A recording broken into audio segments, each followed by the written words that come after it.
Welcome to Pindar Poetry. We hope you learned something new. You start by assembling materials and cutting precise dimensions because accuracy prevents gaps and bulky seams later.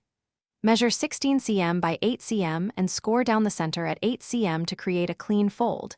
This becomes the pocket. Once done, trim any uneven edges and decide if you want a flap or rounded corners.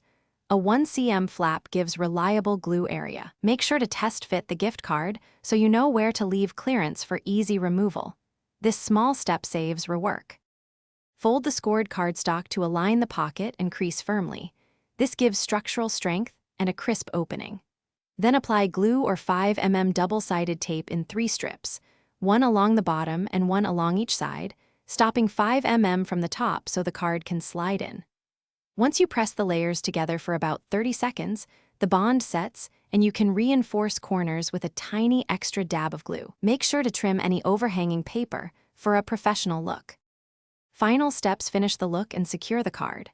Attach a flap or decorative belly band, then slide the gift card in and confirm it moves freely. This checks your clearance. Allow adhesive to cure for 10 to 15 minutes before handling heavily so bonds reach full strength.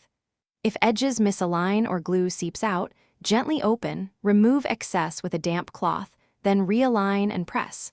For stubborn glue, a warm iron through a scrap cloth softens adhesive, so you can reset without damaging the cardstock.